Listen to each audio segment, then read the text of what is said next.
자, 오늘 주제입니다. 종목을 보지 말고 자본주의 원리를 이해하자. 이해하시죠? 금, 은가 폭락으로 공포에 떨고 있다면 아직도 구조를 모르는 것이다. 제가 지난 멤버십 방송에서 금과 은과 그다음에 소프트웨어 ETF에 대해서 여러분들한테 말씀을 드렸어요. 그죠? 금값이 한 15%에서 한 16% 정도 이틀간에 걸쳐서 떨어지고 있고요. 은값이 이틀간에 걸쳐서 한 40%에서 한 45% 정도 말 그대로 진짜 폭락을 했습니다. 폭락도 이런 폭락이 없죠. 근데 제가 이제 여러분들한테 했던 것들은 이런 것들을 담아야 한다. 라는 메시지를 드렸어요. 근데 왜 그런 메시지를 드릴 수 있었을까요? 어. 아니, 이제 뭐 중국에서도 금을 판다. 난리였잖아요. 레버리지 투자하는 사람들 다 청산당했다. 앞으로 증거금 왕창 올릴 거니까 뭐 가격 떨어진다. 그리고 연준 의장이 매파기 때문에 앞으로 이런 자산들 유동성이 줄어들면 이런 자산들이 가기가 힘들다. 이런 각종 막 뉴스들을 거의 하루 저녁에 쏟아냈잖아요. 방송에서도 다 매파가 왔다 막 이러면서. 그죠? 그래서 유동성이 줄어드니까 어떤 그 수익을 주지 않는 배당을 주지 않는 그리고 그동안 좀 많이 올랐던 것들이 자산이 계속해서 축소가 될 거다라는 것들이 시장에 팽배했어요. 근데 왜 저는 이런 것들을 기회로 봤는지를 말씀을 드릴게요. 자, 여러분들이 금 투자를 할 때 여러분들이 투자할 게 100이라고 그러면 보통 투자하는 게 뭐예요? 한 5에서 10 정도 투자하라고 많이들 얘기해요. 저는 가급적이면 5 이하 투자하라고 그래요. 왜냐면 여러분들이 자산가가 아니잖아. 저도 마찬가지로. 그죠? 뭔가 자산을 다 잃어놓고 어떤 포트폴리오를 툭툭툭 띄워놓은 사람들이 아니잖아요. 자산을 좀 더 다이나믹하게 좀 공격적으로 키워야 되는 분들이기 때문에 금은 작게 담고 있도록 하지만 한 요 정도는 담아도 된다라고 말씀을 드리고 있어요. 그러면 자, 제가 왜 이런 걸 담아야 된다고 말씀을 드렸냐면 자, 보세요. 금이 가격이 폭락을 했어요. 근데 여러분들이 두려워하는 건 뭐예요? 더 떨어질까봐 겁나는 거잖아요, 사실. 아, 지금이라도 팔아야 되나? 그동안 많이 올랐는데, 한 2배 먹었는데 이거라도 지켜야 되나? 그죠? 이런 것들이 오는 거잖아요. 그럼 자, 보세요. 여러분들이 금을 언제 팔아야 될까요? 딱 찍어드릴게요. 자, 첫 번째. 금을 팔아야 될 때가 있어요. 이때는 무조건 팔아야 돼요. 예. 유가장인 저도 무조건 팔으러 갈 겁니다. 자, 말 그대로 어떻게 되는 거예요? 연금술.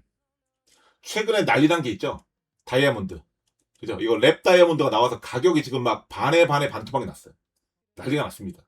그죠? 이런 것처럼 연금술, 금을 찍어낼 수 있으면 그 금은 무조건 팔아야 됩니다. 물성이 똑같은 걸 만들어낼 수 있다면 무조건 팔아야 돼요. 근데 이건 가능한가요? 네. 불가능합니다. 그죠? 자, 그럼 두 번째 뭐예요? 두 번째는 금광. 최근에 이런 뉴스 많이 나와요. 그죠? 사우디에 어마어마한 금광이 발견됐다. 뭐 몇천 톤이다. 보통 뭐 1톤당 몇 g밖에 안 나오는데 이거는 뭐 20g, 30g 나와서 순도도 엄청 높다 이러면서 막 이런 뉴스를 막 뿌리고 있어요. 제가 이거 볼 때 콧방귀 꼈어요. 앞으로 금값 더 오르겠네. 그러고 나서 한 800불 더 올랐어요. 이런 뉴스를 볼 때. 자, 그러면 이 금광이 이렇게 발견되면 문제가 있는 거 아닙니까? 육과장님 옛날에 금값이 오르는 이유 중에 하나가 예전에는 채굴량도 많았는데 요새 이렇게 채굴량이 줄어들고 있으니까 금값이 오르는 이유도 있다고 하지 않았나요? 얘기를 했어요. 맞습니다. 근데 왜 그럼에도 불구하고 이렇게 폭락했을 때 기회라고 했냐면 여러분들이 하나 간과하는 게 있어. 금값이 이렇게 오르는 이유가 뭔가요? 예를 들어서 금을 하나 사서 여러분들 장롱에다가 넣어놓으면 장롱에다가 탁 넣어놔 이렇게 넣어놓으면 요게 한 1년 지나면 두 개가 돼서 나오나요? 그렇습니까? 두 개가 돼서 나와요? 아니죠. 이게 1년이 되든 10년이 되든 100년이 되든 여전히 한 개죠. 금은 변하지 않죠, 가치가. 그죠? 근데 뭐만 변하는 거예요? 가격만 변하는 거예요. 가격만. 그러면 이 가격이 변한다는 건 뭐예요, 결국? 가격이 변한다는 건 뭐예요?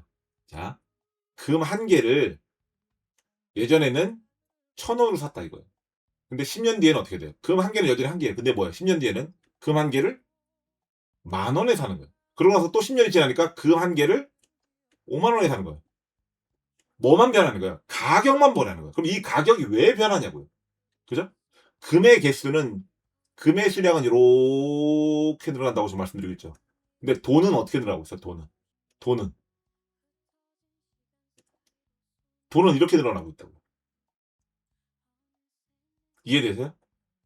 이해되세요? 그럼 어떻게 돼요? 나중에 여기하고 여기에 괴리율이 커지면 커질수록 어떻게 될까요? 금값은 더 가파르게 오를 거예요. 그렇자, 그러면 우리가 여기서 상식적으로 한번 생각을 해보자고요. 앞으로 시장에서 돈을 지금 워시 의장이 당선이 되면 유동성을 줄인다고 하니 돈이 줄어드니까 금값이 더 떨어질까요? 진짜로 시장이 바라보는 대로? 그리고 돈을 계속 줄일 수 있을까요? 여러분들 그렇게 생각하세요?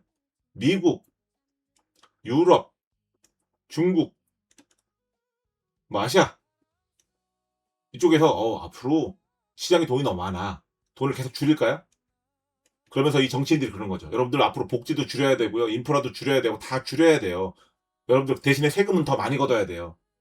이렇게 말할 수 있을까요? 어떤 정치인이? 불가능해요.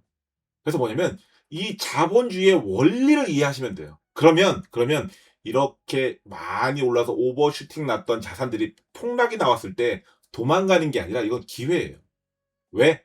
이렇게 밑으로 좀 더 떨어질 수 있지만 결국 시간이 지나면 뭐예요? 우상향을 그릴 수밖에 없어요. 자산은. 그죠? 그 중에서도 금을 이야기하는 이유는 뭐냐면 주식 같은 경우에는 우리가 최근에 ETF를 좋아하잖아요. 그 이유가 뭐예요? 종목이 불안정하기 때문이에요. 이거 망하면 어떡해? 갑자기 대주주가 이상한 짓 하면 어떡해? 그죠? 비행기 가다가 떨어지면 어떡해? 그러니까 이제 ETF로 저희가 약간 안전성을 상승률을 좀 제한하더라도 안전하게 가지고 가고 싶은 거잖아요. 금은 말 그대로 극강의 안정성이에요. 더 안전하면 안전할수록 어떻게 돼요? 수익률이 떨어지죠, 당연히. 당연히 떨어지는 거예요. 개별주가 당연히 이익률이 제일 높겠죠.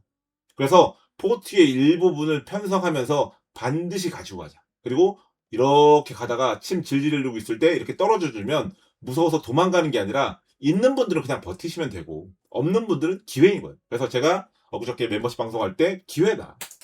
담아야 한다. 라고 말씀을 드린 거예요. 그리고 이제 최근에 그 반도체 같은 경우에도 하드웨어 쪽으로 계속 달리고 있잖아요. 그죠? 하드웨어. 근데 어때요? 소프트웨어는 지금 이렇게 꺾이고 있어요. 소프트웨어 관련주들이. 그래서 제가 뭐라고 했냐면 이럴 때 사두는 거다. 이럴 때 사두는 거다. 언제? 사람들은 근데 언제 사요? 이러면 야 다시 가나봐 하고 여기서 산다고요. 그렇게 하지 마세요. 지금 보시면 예전에는 어때요? 소프트웨어주가 쭉 갔죠. 지금 왜 쉬고 있어요? 왜 쉬고 있어요? 이렇게 가도 하드웨어주가 올라가니까요. 그죠? 지금 인프라 투자가 엄청나잖아요. 그러니까 어때요? 얘들이 못 가는 거예요. 왜? 얘들 수익률이 떨어지거든요. 이게 얘네들 EPS를 이만큼 주는 게 맞아? 라는 시장의 의심이 자꾸 생기니까 떨어지는 거예요. 주가가 못 가는 거예요. 근데 얘가 이렇게 기울면 어떻게 될까요? 다시 이렇게 가는 거예요. 이런 원리를 이해하셔야 돼요. 원리를. 그래서 서로 이렇게 꼬우면서 가는 거예요. 이렇게 꼬우면서 가는 거예요. 시장. 예. 이런 원리를 이해하셔야 돼요. 그러면 자, 이런 원리를 이해하면 좋은 점이 뭔지 아세요? 여러분들이 뭔가 불황이 오거나 위기가 왔을 때 버틸 수가 있다고요. 그리고 종목 같은 것들을 남한테 구걸하러 다니지 않아도 돼요. 자본주의에 대한 원리를 먼저 이해하셔야 돼요. 그리고 이건 공부의 영역이 아니에요. 이해의 영역이에요. 이해. 내가 어떤 투자를 시작할 때 가장 바닥에 탁 장착하고 있어야 되는 거예요. 아셨죠? 이 원리를 이해하고 있으면 그 다음부터 쌓는 건 쉬워요. 그래서 그 다음부터 공부를 한다는 건 뭐냐면 내가 얼마나 더 집중적으로 들어갈 것인가, 얼마나 더 높은 수익률을 추구할 것인가, 이거에만 포커싱이 달라지는 거예요. 근데 이 자본주의에 대한 근간, 이런 이해가 밑바닥에 깔려 있으면 최소한 손해보지 않는다고요. 그죠? 근데 거기서 내가 얼마나 더 열심히 하느냐, 공부를 많이 하느냐, 폭넓게 이해하느냐, 남들이 보지 못하는 걸 보려고 깊게 이해하느냐, 차이가 더 많은 수익률의 차이는 있을지언정, 그죠? 자본주의에서 뒤로 뒤처지는 일은 없다는 거죠. 아셨습니까, 여러분들? 그래서 여러분들이 어떤 위기가 왔을 때 이런 본질적인 것들을 좀 보려고 노력을 하셔야 돼요. 그래서 요번에 특히나 다른 종목도 아니고 종목이었으면 저도 섣불리 못했겠죠. 근데 금 가격이 이런 은 가격이 폭락했을 때는 여러분들이 이런 것들을 두려워하시면 안 돼요. 절대로. 왜? 이렇게 하다 툭 떨어져서 더 떨어질 수는 있겠죠. 잠시. 그죠? 하지만 어떻게 한다고요? 반드시 올라간다. 뭐 때문에? 자본주의의 구조적인 문제 때문에 반드시 우상향할 수밖에 없어요. 반드시. 제가 앞전에 말씀드린 딱 하나 있죠. 요 하나만 팔면 돼요. 뭐? 연금술이 등장하면 팔아야죠. 연금술. 진짜로 연금술이 등장하면 팔아야 됩니다. 아셨죠? 이걸 제외하고는 그냥 무조건 금은 포트에 일정 비중으로 해서 들고 가시면 돼요. 샀다 팔았다 하는 자산이 아니에요. 아셨죠? 그래서 작은 비중으로 그냥 영원히 들고 가십시오. 그리고 투자 금액이 너무 작으신 분들 있잖아. 이런 분들은 어떤 뭐 ETF라든가 KRX 이런 걸로 투자하지 마세요. 왜냐면 이걸 보고 있으면 팔고 싶어져요. 오히려 비중이 너무 작으신 분들 있죠. 그래서 난 금을 담는 것 자체가 좀 그래. 한 5천만 원 미만으로 투자하시는 분들, 이런 분들은 그냥 금반지 있죠. 금반지. 쌍가락지 이런 거. 이런 거. 뭐 1.5돈짜리 2개 이렇게 갖고 와이프하고 나하고 이렇게 나눠 끼세요. 그죠? 그럼 한 6돈에서 막 10돈 이런 식으로 해서 액세서리를 맞추세요. 액세서리를. 이렇게 액세서리를 맞춰서 그냥 끼고 다니세요. 그래야 안 팔아요. 그래야. 이걸 또 계좌에 갖고 있고 수익률이 찍히면 자꾸 팔아먹으려고 들어. 왜? 수익을 100%, 200%, 300%, 500%, 1000%를 내본 적이 없거든. 그러니까 자꾸 계좌에 50%, 100% 찍히면 팔아먹고 싶어 한다고. 그렇게 하지 마시고, 금은, 어? 여러분들이 진짜 뭔가 인생 살다가 꼬여갖고 내가 패가망신했다. 이럴 때 아니면 파는 자산이 아니에요. 아셨죠? 그래서 이런 자본주의를 이해하시면 이렇게 갈 때, 굴곡이 나왔을 때 여러분들이 어떻게 행동해야 되는지가 명확해집니다. 아셨죠? 그래서 앞으로 여러분들이 이런 자산들에 투자하실 때, 특히나 이런 금, 은과 같은 실물 자산에 투자하실 때 이런 것들, 자본주의에 대한 이해를 반드시 장착하시고 멀리 끌고 가는데, 단기적인 변동에 쉽게 또 팔아버리고 후회하지 않는 그런 투자를 좀 이어가셨으면 좋겠습니다.